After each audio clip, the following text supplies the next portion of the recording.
prisão. Prisão ou, se você já governou o estado do Rio de Janeiro, casa. Por que falar de prisão? Porque nesse ano eleitoral, a segurança pública é a maior preocupação do brasileiro. E prender gente tem sido nossa principal saída para a segurança. A cada ano, 60 mil pessoas morrem assassinadas no Brasil. É uma bomba de Nagasaki por ano. E não para de crescer. O objetivo dos governantes, ao que parece, é chegar em Hiroshima. Paralelamente, nossa taxa de encarceramento também não para de crescer. O Brasil é o 5º país mais populoso do mundo, mas é o 3º em população carcerária. Nos Estados Unidos vem primeiro, claro, America First, obviamente. Depois a China e logo depois o Brasil. A Índia vem depois e tem 6 vezes a nossa população. Sim, ele já tem mais de 720 mil pessoas presas no país hoje. Do ano 2000 para cá, nossa população carcerária cresceu 213%, ou seja, triplicou. E eu só descobri agora, falando isso, que crescer 200% é triplicar e não duplicar. Desculpa, eu sou de humanas. Enfim, são 358 pessoas cumprindo pena para cada 100 mil habitantes. Se a gente mantiver essa tendência, em 2075, a gente vai ter mais de 20 milhões de presos. Para efeitos de comparação, 20 milhões é o eleitorado cativo da Marina Silva, que não está cativo, aliás, está solto. Parece fazer sentido, né? Se tem mais crimes na rua, é natural que mais gente seja presa. Mas e se for o contrário? E se de tanto prender gente, a gente estiver aumentando a violência aqui fora? Bom, vamos por partes. Como diria Jack, o estripador, que, aliás, nunca foi preso. E cantava, não acabou, tem que acabar, eu quero o fim da Scotland Yard. É importante.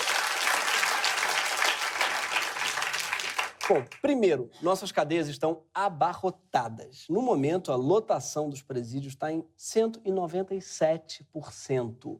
Parece aquele reality show da Record, A Casa, apresentado pelo Marcos Mion, em que 100 pessoas ficam confinadas numa casa feita para 4 pessoas, também conhecido como Metrô às 5 da tarde, ou Natal na casa do Mr. Catra. O papai chegou! Cheguei, hein? O papai chegou! O papai chegou! O papai chegou! Que loucura! Como tem gente nessa casa. Não, deixa isso aqui pra mim. Isso aqui é meu, agora sim.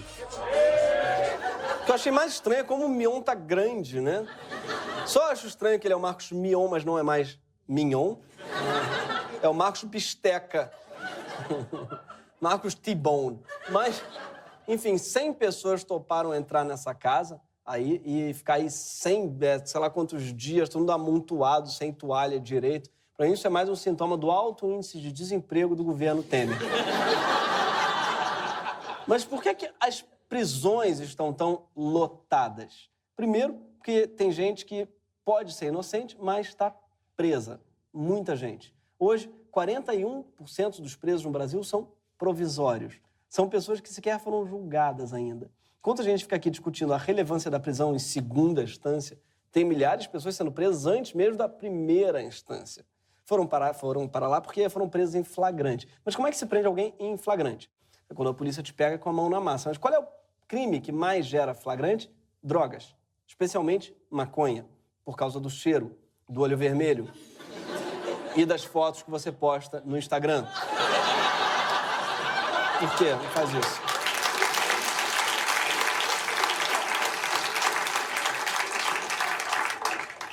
A quantidade de presos provisórios aumentou vertiginosamente depois da Lei de Drogas de 2006, cuja ideia era justamente parar de prender o usuário e aumentar a pena do traficante. Só que a lei deixou a cargo do policial determinar quem é usuário e quem é traficante.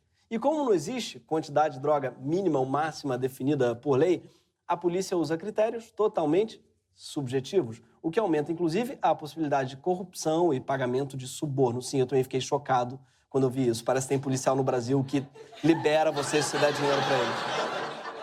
Eu fiquei mal com isso, gente. Só ouvi falar, não sei se é boato. Foda, tem que investigar isso.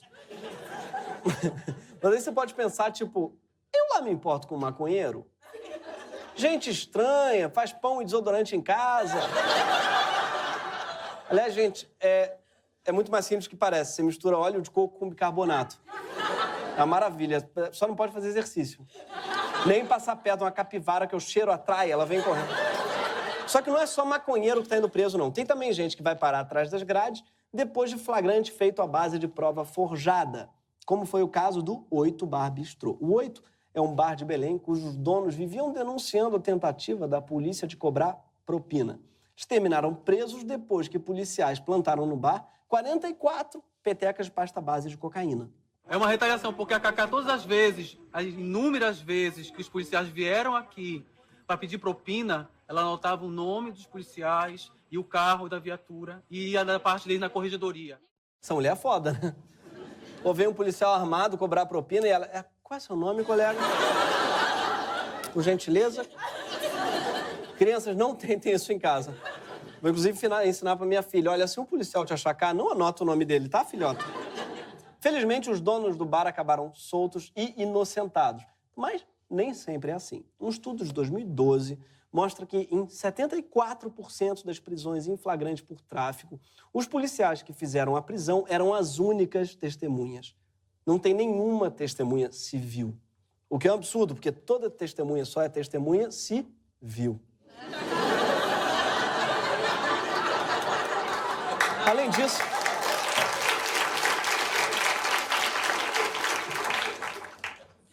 disso, a lei de drogas determina que quem for preso por tráfico não pode responder em liberdade. O resultado de tudo isso, o número de presos por tráfico aumentou em 480%. Para você ter uma ideia, até por homicídio você pode conseguir responder em liberdade. É mais seguro você fumar um cadáver do que maconha. É o famoso um morto muito louco. Hoje, 28% dos presos brasileiros estão lá por tráfico. 28% dos presos estão lá por tráfico e 11% só por homicídio. Como a polícia não investiga, só 5% dos assassinatos do Brasil são elucidados. Ou seja, nossas cadeias estão ficando cada vez mais cheias, mas não de quem está matando gente. Há poucos dias, mais de 100 pessoas foram presas, por exemplo, porque estavam num pagode organizado pela milícia. E eu sei que você está pensando, o que é que uma pessoa vai fazer numa festa organizada por bandido? E você acha que o carnaval é organizado por diplomatas?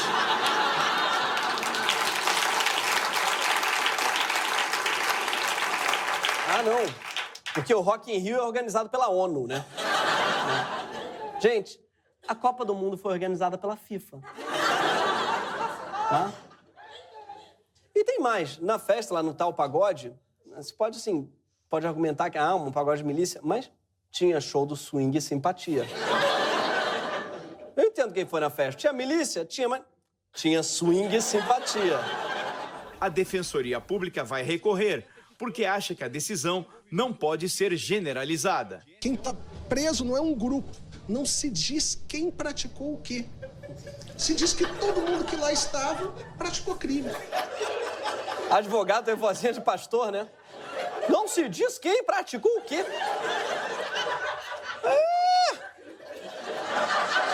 Delegado é ardiloso!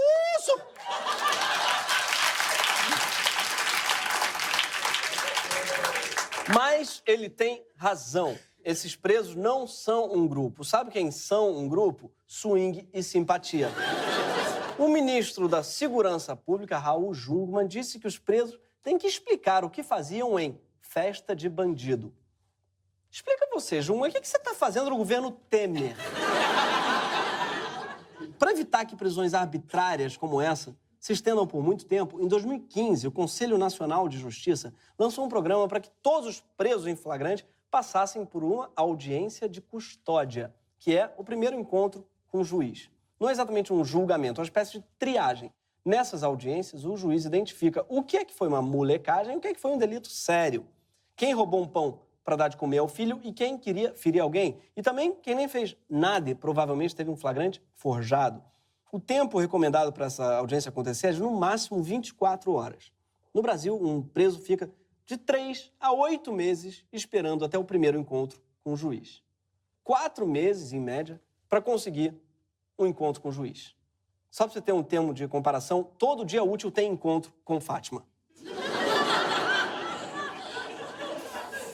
Até verem um juiz, 85% dos presos provisórios ficam presos na mesma cela de pessoas já condenadas. A Connected fez um vídeo de 360 graus de uma cela real, que é muito claustrofóbico, mas muito interessante. Aí pra vocês verem um trechinho. Como você tá bem vendo aí, ó, 25 pessoas dentro desse lugar aqui, talvez um cachorro lá na rua tem mais espaço que a gente, não tá nem vivendo entre as grades, entendeu? Olha o amigo aqui, ó, o senhor como é que tá aqui, ó, tossindo toda hora. Eu sei que você tá pensando, podia ser pior, você podia estar ao vivo na Record e aparecer o Mion, mas ainda assim essa cela é muito desumana mesmo. Ah, mas se foi preso em flagrante e alguma coisa fez, Bottini? Não. Metade dos presos em flagrante que passaram por uma audiência de custódia foram mandados para casa. E o Conselho Nacional de Justiça estima que deixar de ter todas essas pessoas presas representa uma economia anual de mais de 4 bilhões de reais. No Distrito Federal, onde 100% dos presos em flagrante têm direito à audiência de custódia, só 7% dos presos liberados reincidiram em crimes. Uma pesquisa realizada pelo Instituto Sou da Paz analisou o caso de mais de 7 mil presos provisórios em 2013, no Rio de Janeiro, e descobriu que mais da metade deles estiveram presos indevidamente. Só que esperaram o processo amontoados desse jeito. E você já se sente injustiçado quando fica uma hora na fila do banco e já fica lá tuitando worst day ever, fuck my life. Se me prendessem, cara, ficasse assim, imagina, 4 meses, anos sem ter cometido um crime, eu ia ficar com muita vontade de cometer um crime, de fato. E o que acontece quando você amontoa um monte de gente, né, em cadeias lotadas em condições péssimas? Você obriga os presos a se organizarem. Um exemplo disso é o PCC. É a maior facção criminosa do país, excluindo partidos políticos. O PCC surgiu depois do massacre do Carandiru, quando 111 homens morreram. Um grupo se organizou para, aspas, mudar o sistema e evitar que uma carnificina como aquela se repetisse. Está lá o estatuto do PCC. Mas antes do PCC, foi dentro da cadeia que surgiu também o Comando Vermelho. E depois dele, surgiram outros, como a Família do Norte e o Sindicato do Crime. Sindicato do Crime, né? Imagina as reivindicações da categoria. Ó, quero prontuário mínimo, vale bonde, ticket munição. Quero o fim desse celular com flip aí que não vale nada. E é lá de dentro das cadeias que o crime é organizado aqui fora. No começo desse ano, uma operação de revista de uma penitenciária de Japeri encontrou 48 aparelhos celulares que eram utilizados pelos presos e 205 papelotes de cocaína. Lá de dentro, eles inclusive encomendam armas. Pegar 100 peças aí, nós tá pedindo pra comprar 100 peças, tá ligado? Mas nós queremos pegar de 10 em 10. Né? Tá ligado? Só nova, né, amor? Tu gasta 200 na caixa, ela tá saindo aqui mais ou menos quase 3 dias. Tem 2 pentinhos aí pro meu fuzilzinho? Tem 2 pentinhos fuzilzinho? Mineiro, até quando é bandido, consegue ser fofo, né? Ó, quem ganhou os papelotinhos com pozinho pro Aécinho?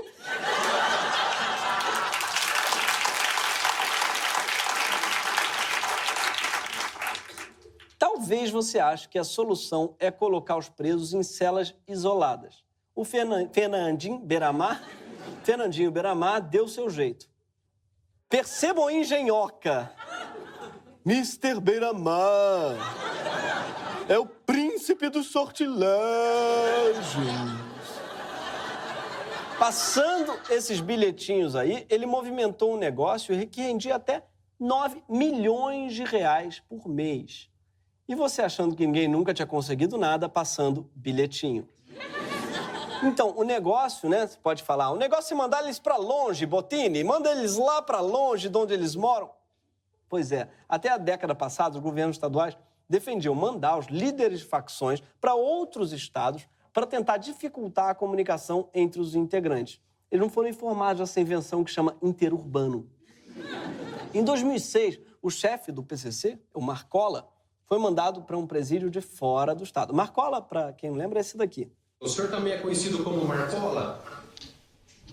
Sou. Playboy? Sim. Narigudo? Não. Não. Magrelo? 40? Não. Bonitão? Não. Bonitão?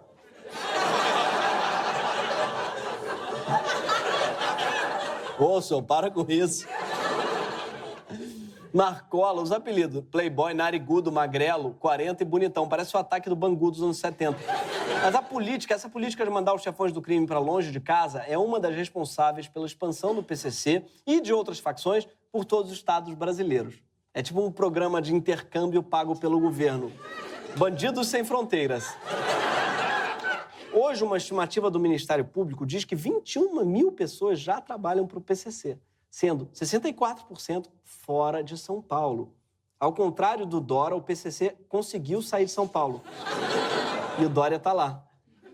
Para conseguir mais adeptos, a organização afrouxou as regras de adesão. Antes, você tinha que ser convidado e ser aceito por pelo menos 2 outros membros. Agora, um já pode batizar o outro. É a orcutização do PCC. E não é só o PCC, tem também Comando Vermelho, Família do Norte, ou os Amigos dos Amigos, né? Que é a facção com o nome mais fofo. ADA, né? Também podia ser M do M, os Migos dos Migos. A gente é do Miguxos dos Miguxos. A gente é mais Miguxos dos Miguxos. Claro que é a facção do NEM. Tem o nome mais fofo, né? NEM. Vem daí, vem de neném. Fofíssimo. Só tinha que ser um miguxo. Todas essas facções miguxas precisam crescer e, para isso, precisam de melhores funcionários.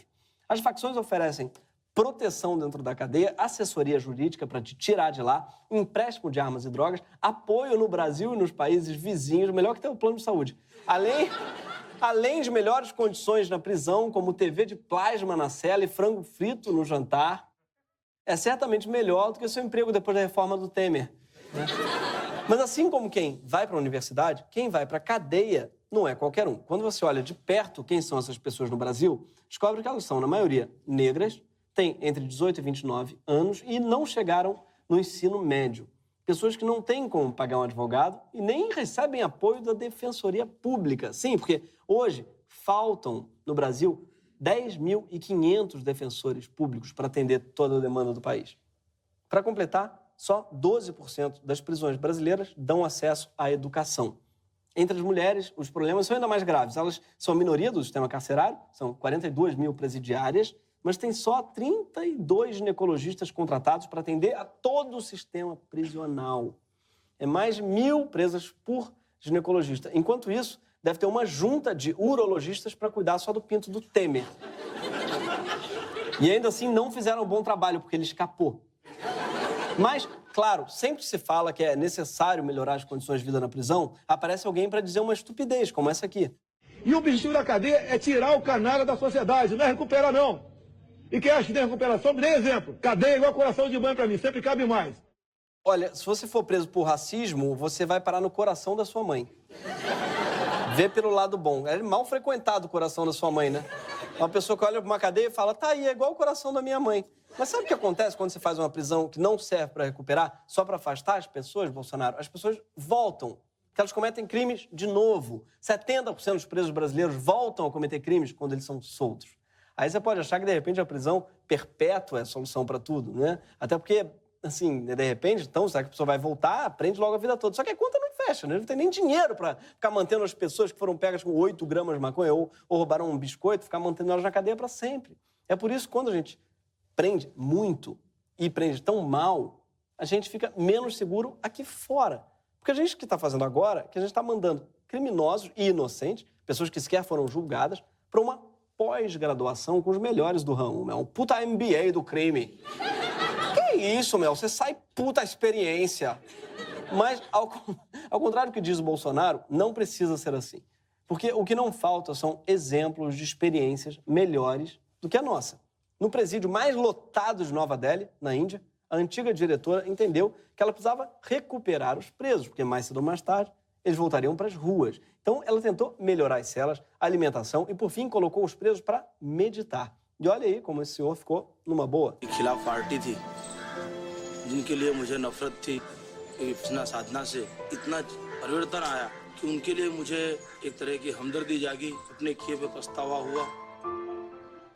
Não parece que está muito feliz mesmo.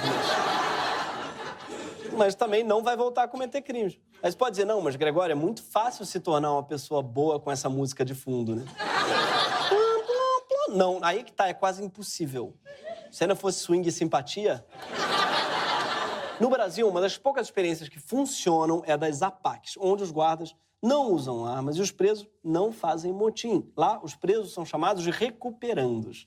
Recuperando parece uma maneira fofa de chamar um amigo repetente, né? No sistema comum, mas eles usam bater, bomba, spray de pimenta. Então, a partir que ele chega na APAC e você usa o diálogo, ele obedece tranquilamente. Além disso, as APACs têm custo de só R$ 800 por preso. Isso é 3 vezes menos que a média nacional de R$ 2.400. E o índice de recuperação é de 95%. Mas elas representam só 1% do sistema prisional e são consideradas pela ONU como o único modelo que deu certo no Brasil. O problema é que elas são, em sua maioria, administradas por entidades religiosas. Mas até aí a Record também, né? E que explica, talvez, o reality show A Casa, que é uma espécie, então, de APAC. Mas, pelo menos, as APACs são um modelo que funciona, que é algo que não acontece, por exemplo, no caso das prisões privadas. Nos Estados Unidos, onde elas são muito comuns, o governo decidiu cancelar os contratos com as prisões federais privadas. O Brasil, com essa mania de importar o que já não deu certo lá fora, já tem prisões privadas, como as cadeias da rede Humanizare. Eu adoro essa moda de nomes italianos para coisas muito pouco italianas, tipo copiadora Copiare e o centro de depilação Depilare. Eu vou abrir uma empresa de humor chamada Zoare. Enfim, o Humanizare tem um belo vídeo institucional. A Humanizare é a maior empresa de gestão prisional da América Latina e referência no mundo todo, desenvolvendo soluções eficazes aos problemas e dificuldades do sistema penitenciário, com resultados comprovados de melhoria, traçando um novo padrão de qualidade. Até eu, que sou de humanas, eu achei esse gráfico meio impreciso. Nossos resultados são maravilhosos, com a seta pra cima e vários... O que você tá falando? Quais são os números que tem nesse gráfico? A cadeia Humanizare, que aliás não é só uma cadeia, é uma cadeia de cadeias. Apesar do belo nome do belo comercial, não começou bem. Aliás, é muito estranho o conceito de um comercial de presídio. Já tá errado. Venha pro presídio você também! Mate pessoas! Hobby! Ano passado, né, uma rebelião no presídio da Humanizare deixou 56 mortos. Sim, tinha que chamar massacrare. A gente não está defendendo, tá, que as nossas cadeias virem as do Japão. Lá, no Japão, as cadeias são tão agradáveis que as senhoras cometem pequenos furtos só para ir passar a velhice presas e terem companhia. Parece que lá eles ainda não desenvolveram o conceito de bingo. Que serve para isso, bingo, para que velhos não cometam crimes só para ir para cadeia. Todo mundo sabe. Mas, claramente, não é deixando as pessoas em prisões como as nossas que a gente vai ter cidadãos ressocializados. Nem segurança aqui fora. A gente precisa de justiça, não de vingança. Só assim a gente vai, finalmente, parar de ter cadeias que aumentam a violência ao invés de diminuí-la. Do contrário, os presídios vão continuar sendo um centro de reciclagem do crime. Um Enem da bandidagem, uma pós-graduação em vida louca.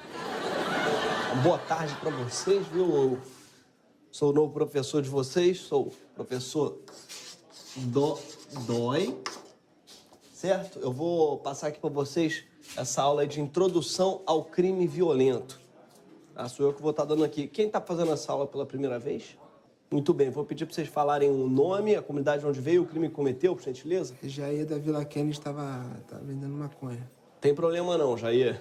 Todo mundo aqui já cometeu o crime ridículo. O objetivo é que vocês voltem para a sociedade cometendo um crime mais complexo, mais violento, graças a Deus. Você? É Cleverson, Campo Grande. Eu não fiz nada não, mas eu tô aqui há 2 meses já de preso provisório esperando para ver um juiz. Pô, que vergonha, né? Mas pode ficar tranquilo, Cleverson, que a gente vai te devolver para a sociedade cometendo vários crimes e nunca mais você vai precisar ser preso sem motivo. Erra quem acredita que isso daqui é apenas uma faculdade. Isso aqui também é networking. Isso aqui é um lugar que vocês vão sair com várias startups. Vão sair com investidores, com shareholders que vão estar dando para vocês capital e, além do que, proteção e know-how para vocês começarem negócios dentro do setor do crime. Certo? Né? Mas não, aqui, ó, nosso amigo ali. Jaminho, primeira vez que entrou aqui faz um tempão, não foi, Jaminho? Era com 5 gramas de maconha, tadinho. Aquele moleque aviãozinho mirrado, metia medo em ninguém. Hoje em dia, essa cara de chacineiro aí. Esse sujeito, todo mundo mete medo, né? Você vê, você acha que sempre foi um psicopata. Já foi um otário. Entrou aqui por maconha. A gente devolveu ele para a sociedade já cometendo o quê? Você foi preso agora dessa segunda vez por quê? Formando quadrilha e cometendo latrocínio, graças a Deus, prof. Uma dúvida. Ele não saiu daqui protegido? Então como é que ele foi preso de novo? É uma boa pergunta, moleque. Ele foi preso por quê? Porque ele queria voltar para cá para fazer um MBA em confronto com a polícia. Reciclagem, né, professor? Agora vamos para a parte prática, não é? Primeira aula, fogo no X9. Por quê? Tem que ser um que a gente mata antes de fazer a delação, como diz o outro. Querosene ou álcool? Aquela dúvida do novato, né? Qual que rende mais? Pois não. Professor, é só uma dúvida. Caso eu queira largar o crime mesmo, como é que faz aí? Bom, já temos um voluntário aqui pro fogo no X9. Vem cá. Ó. Então, pra quem tava na dúvida, é querosene. Eu tenho uma ONG que chama Incendiare. Obrigado a todos. Obrigadíssimo. Valeu, galera. Esse foi o Greg News. Até sexta-feira que vem, às 10 horas da noite, na HBO.